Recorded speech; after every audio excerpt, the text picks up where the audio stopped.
जय माता दी। मेरे सभी प्यारे दोस्तों, मैं लक्ष्मी शर्मा बड़ों को चरण स्पर्श, छोटों को प्यार और बराबर वालों को दिल से नमस्कार करती हूँ। आज आप सुनेंगे रमा एकादशी की व्रत कथा। दीपावली के 4 दिन पूर्व पड़ने वाली कार्तिक मास के कृष्णा पक्ष की इस एकादशी को लक्ष्मी जी के नाम पर रमा एकादशी कहा जाता है। इस दिन भगवान विष्णु के पूर्णावतार कृष्णा जी के केशव रूप की पूजा आराधना की जाती है। इस एकादशी का व्रत करने से जीवन में वैभव और अंत में मोक्ष की प्राप्ति होती है। धर्मराज युधिष्ठिर बोले कि हे भगवान, अब आप मुझे कार्तिक मास की कृष्णा पक्ष की एकादशी की कथा सुनाइए।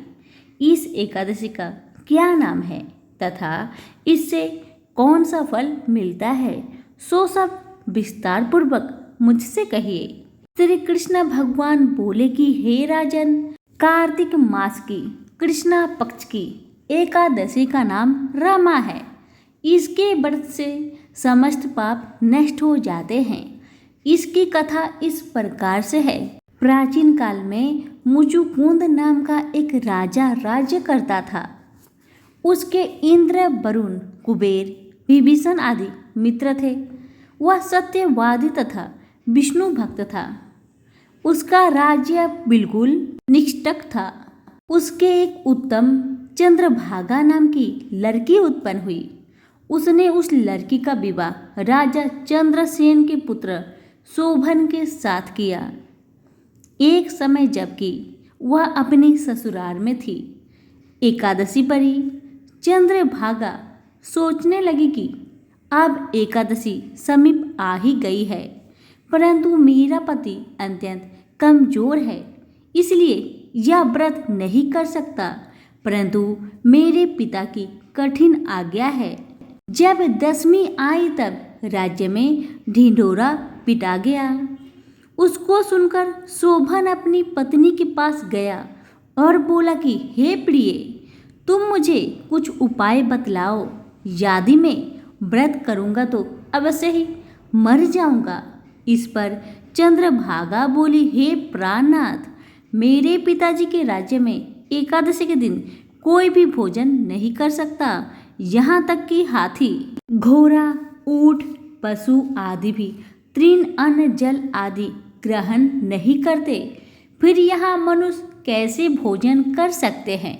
यदि आप भोजन करना चाहते हैं तो दूसरे स्थान को चले जाइए, क्योंकि यदि आप इसी स्थान पर रहोगे तो आपको व्रत अवश्य ही करना पड़ेगा।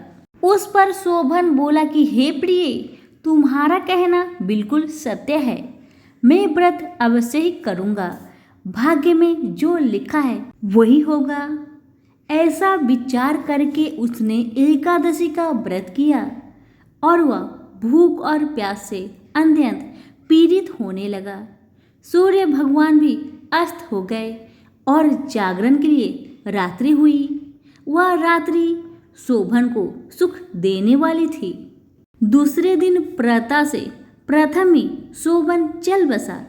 राजा ने उसके मृतक शरीर को दहन करा दिया।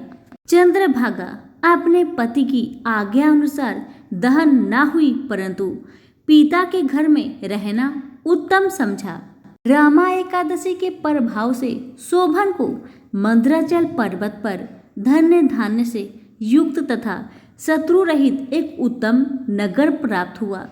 उसके महल में रत्न तथा स्वर्ण के खंभे लगे हुए थे।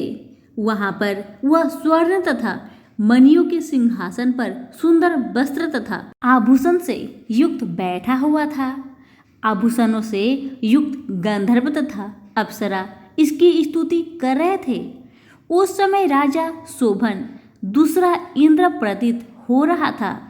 एक समय मुचुकुंद नगर में रहने वाले एक सोम शर्मा नाम का ब्राह्मण तीर्थ यात्रा के लिए निकला। उसने घूमते घूमते उसको देखा। वह ब्राह्मण उसको अपने राजा का जमाई जानकर उसके निकट गया।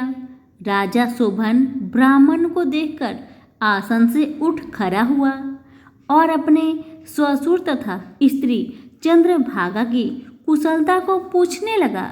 सोम शर्मा ब्राह्मण बोला कि हे राजन, हमारे राजा कुशल है तथा आपकी पत्नी चंद्रभागा भी कुशल है। अब आप अपना वृत्तांत बतलाइए। मुझे यह बड़ा आश्चर्य है कि ऐसा विचित्र और सुंदर नगर, जिसको न तो मैंने कभी सुना और न कभी देखा है, आपको किस प्रकार प्राप्त हुआ। शोभन बोला कि हे देव, यह सब कार्तिक मास की कृष्णा पक्ष की रमा एकादशी व्रत का प्रभाव है। इसी से मुझे यह अनुपम नगर प्राप्त हुआ है, परंतु यह अध्रुव है। इस पर ब्राह्मण बोला कि हे राजन, यह अध्रुव क्यों है और ध्रुव किस प्रकार हो सकता है, सो आप मुझे समझाइए।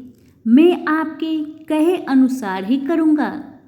आप इसमें बिल्कुल भी झूठ ना समझे। शोभन बोला कि हे देव, मैंने अश्रद्धापूर्वक व्रत किया था, उसके प्रभाव से मुझे यह नगर प्राप्त हुआ है, इसलिए मैं इसे अध्रुव मानता हूँ। यदि तुम इस वृत्तांत को राजा मुचुकुंद की पुत्री चंद्रभागा से कहोगे तो वह उसको ध्रुव बना सकती है। ब्राह्मण ने वहां आकर चंद्रभागा से समस्त वृत्तांत कहा। इस पर राजकन्या चंद्रभागा बोली, हे ब्राह्मण देव, आप क्या वह सब वृत्तांत प्रत्यक्ष देख करके आए हैं या अपना स्वप्न कह रहे हैं। इस पर ब्राह्मण बोला कि हे पुत्री, मैंने तेरे पति शोभन को तथा उसके नगर को प्रत्यक्ष देखा है, परंतु वह नगर अध्रुव है। तू कोई ऐसा उपाय कर जिससे कि वह ध्रुव हो जाए। इस पर चंद्रभागा बोली, हे महाराज, आप मुझे उस नगर में ले चलिए। मैं अपने पति को देखना चाहती हूँ। मैं अपने व्रत के प्रभाव से उस नगर को ध्रुव बना लूंगी। चंद्रभागा के वचन को सुनकर वह ब्राह्मण उसको मंदराचल पर्वत के पास वामदेव के आश्रम को ले गया। वामदेव ने उसकी कथा को सुनकर चंद्रभागा को मंत्रों से अभिषेक किया। चंद्रभागा मंत्रों तथा व्रत के भाव से दिव्य देह धारण करके पति के पास चली गई। शोभन ने अपनी स्त्री को चंद्रभागा को देखकर प्रसन्नतापूर्वक उसे वाम अंग में बैठाया। चंद्रभागा बोली कि हे प्राणनाथ, अब आप मेरे पुण्य को सुनिए। जब मैं अपने पिता के गृह में 8 वर्ष की थी, तभी से मैं सब विधि एकादशी का व्रत करने लगी हूँ। उन्हीं व्रतों के प्रभाव से आपका यह नगर ध्रुव हो जाएगा और समस्त कर्मों से युक्त होकर प्रयत्न के अंत तक रहेगा। चंद्रभागा दिव्य रूप धारण करके तथा दिव्य वस्त्र अलंकारों से सजकर अपने पति के साथ आनंद पूर्वक रहने लगी और शोभन उसके साथ आनंद पूर्वक रहने लगा। हे राजन, यह मैंने रमा एकादशी का महात्म्य कहा है। जो मनुष्य रमा एकादशी के व्रत को करते हैं, उनके समस्त ब्रह्म हत्या आदि के पाप नष्ट हो जाते हैं। जो मनुष्य रमा एकादशी का महात्म्य सुनते हैं, वह अंत समय विष्णु लोक को जाते हैं। यहीं पर हमारी रमा एकादशी की कथा समाप्त हुई। आइए अब सुनते हैं एकादशी माता की आरती। ओम जय एकादशी, जय एकादशी, जय एकादशी माता। विष्णु पूजा व्रत को धारण कर शक्ति मुक्ति पाता। ओम जय एकादशी माता, तेरे नाम गिनाऊं देवी, भक्ति प्रदान करनी। गण गौरन की देवी माता, शास्त्रों में है वर्णी। ओम जय एकादशी माता, मार्गशीर्ष के कृष्णा पक्ष की उत्पन्न विश्वतारिणी जन्मी। शुक्ल पक्ष में होई मोक्षदा, मुक्ति दाता बन आई। ओम जय एकादशी माता। पौष के कृष्णा पक्ष की सफला नामक है। शुक्ल पक्ष में होए पुत्र द आनंद अधिक रहे। ओम जय एकादशी माता। नाम सततिला माघ मास में कृष्णा पक्ष आवे। शुक्ला पक्ष में जया कहावे, विजय सदा पावे। ओम जय एकादशी माता। विजया फागुन कृष्णा पक्ष में शुक्ला आमला की। पाप मोचनी कृष्णा पक्ष में चैत्र महाबली की। ओम जय एकादशी माता। चैत्र शुक्ल में नाम कामदा धन देने वाली। नाम बरुथनी कृष्णा पक्ष में वैशाख माहवाली। ओम जय एकादशी माता। शुक्ल पक्ष में होए मोहिनी अपरा ज्येष्ठ कृष्णा पक्षी। नाम निर्जला सब सुख करने शुक्ला पक्ष रखी। ओम जय एकादशी माता। योगिनी नाम आषाढ़ में जानो कृष्णा पक्ष करनी। देवसैनी नाम कहा वो शुक्ला पक्ष धरनी। ओम जय एकादशी माता। कामिका श्रावण मास में आवे कृष्णा पक्ष कहिए। श्रावण शुक्ला होए पवित्र आनंद से रहिए। ओम जय एकादशी माता। अजा भाद्रपद कृष्णा पक्ष की परिवर्तनी शुक्ला। इंद्रा आश्विन कृष्णा पक्ष में व्रत से भवसागर निकला। ओम जय एकादशी माता। पापंकुशा है शुक्ला पक्ष में आप हरणहारी। रमा मास कार्तिक में आवे सुखदायक भारी। ओम जय एकादशी माता। देवोत्थानी शुक्ला पक्ष की दुखनाशक मैया। पावन मास में करो विनती पार करो नैया। ओम जय एकादशी माता।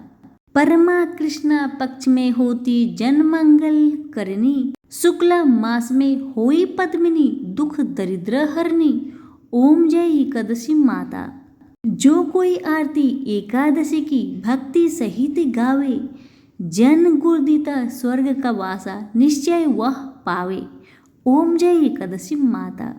कथा पसंद आने पर लाइक शेयर कमेंट जरूर करिए और हमारे चैनल के साथ जुड़े रहिए। धन्यवाद।